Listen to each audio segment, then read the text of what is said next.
নমস্কার বন্ধুরা, বাঙালির রান্নায় আপনাদের সকলকে জানাই স্বাগত। তো আমি আজকে রান্না করব আমুদি মাছ দিয়ে আর ওলের ডাঁটা দিয়ে ঝাল। কিছুটা পরিমাণ আমুদি মাছ নিয়ে নিয়েছি আর এই যে ওলের ডাঁটা নিয়ে নিয়েছি। এটা দিয়েই আজকে এই মাছ দিয়ে ঝাল করব। এবার আমি মাছটা কেটে নেব। এই যে আমি মাছটা কেটে নিচ্ছি।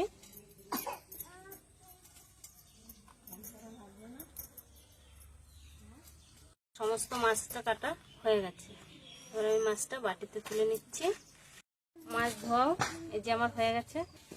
এবার আমি কেটে নিচ্ছি ওলের ডাঁটা।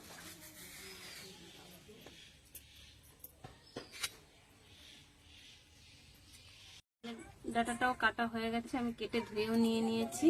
এবারে আমি উনুনে কড়াইটা চাপিয়ে দেবো। কড়াইটা চাপিয়ে দিয়েছি, উনুনটা ধরিয়ে নিচ্ছি।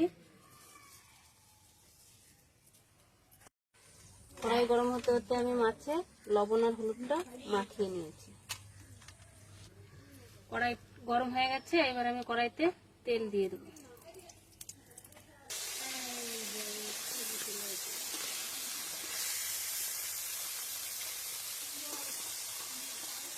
করার জন্য মশলা করে নিচ্ছি। এই যে একটা পেঁয়াজ কুচিয়ে নিচ্ছি, টমেটো কুচিয়ে নিচ্ছি, দেবো একটু আদা বাটা, জিরে বাটা, লঙ্কা বাটা।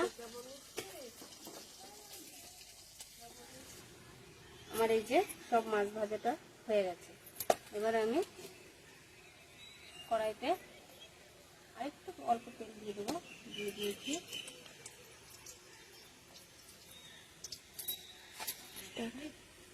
এবার আমি কড়াইতে দিয়ে দেবো কিছুটা পরিমাণ কালো জিরে। তেলের উপরে দিয়ে দিলাম। এই তেলে দিয়ে দেবো আমি কুচিয়ে রাখা পেঁয়াজটা।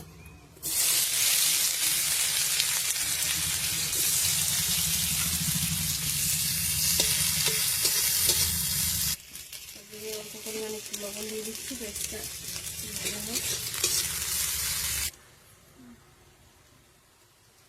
পেঁয়াজটা আমি বেশি ভাজবো না, অল্পই ভেজে নেব। পেঁয়াজটা হালকা ভাজা হয়ে গেছে। এবারে দিয়ে দেবো আমি কিছুটা লঙ্কা চিড়ে রেখেছিলাম, সেই লঙ্কা একে একে মশলা সব দিয়ে দেবো। এবারে দিয়ে দেবো 1 চামচ লবণ, 1 চামচ লাল লঙ্কার গুঁড়ো, হলুদ গুঁড়ো,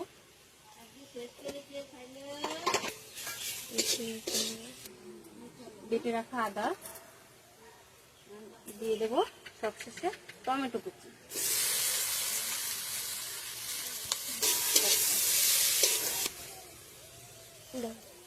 এবার একটু জল দিয়ে দেবো। জল দিয়ে মশলাটা কষিয়ে নেবো, নয়তো মশলাটা ধরে যেতে পারে। মশলাটাকে একটু কষিয়ে নেবো।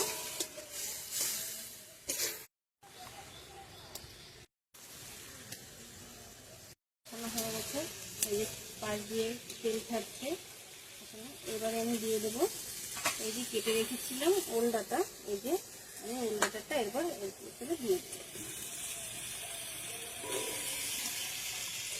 ওল ডাঁটাটা দিয়ে দিয়েছি। এবার দিয়ে সমস্ত মশলার সাথে ওল ডাঁটাটা ভালো করে আমি একটু নেড়ে চেড়ে নেব।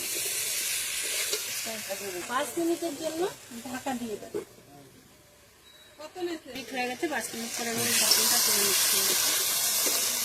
মশলাটা কত সুন্দর ডাটার গায়ে লেগে যাচ্ছে। ভিডিওটা রান্নাটা তুলে নিচ্ছি। এনে তুলে দেখো মশলাটা হলে ডাটার গায়ে ভালো লেগে গেছে। মশলা দিয়ে ডাটাতে আমার কষানো হয়ে গেছে। এবারে আমি জল ঢেলে দেবো। অল্প করে জল দিচ্ছি। এটা আমি খুব বেশি জল দেবো না, অল্পই দেবো। এই যে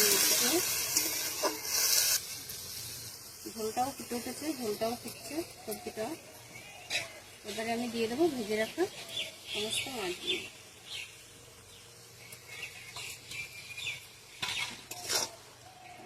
একটু নেড়ে চেড়ে দিয়ে এবারে দিয়ে দেবো ঢাকা।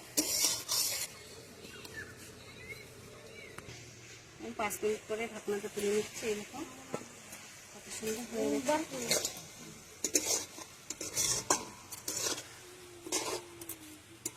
এবারে আমি সবশেষে দিয়ে দেবো ধনেপাতা কুচি। ধনেপাতা কুচি দিয়ে আমি নামিয়ে দেবো। কত সুন্দর নামিয়ে নেবো। নামিয়ে ধরে নিচ্ছি। সবশেষে আমার রান্নাটা শেষ হয়ে গেছে। এই যে আমি নামিয়ে নিয়েছি। দেখো, আমার ভিডিওটা যদি তোমাদের ভালো লেগে থাকে অবশ্যই কমেন্টে জানিও, আর পাশে থেকো, অবশ্যই সাবস্ক্রাইব করে দিও। আর যারা ফেসবুক থেকে দেখছো অবশ্যই ফেসবুককে ফলো করে দিও। রান্নাটা হয়ে গেছে। দেখো ওলের ডাটাগুলো কি সুন্দর নরম হয়ে গেছে মাছটা। তো আমি এবার নামিয়ে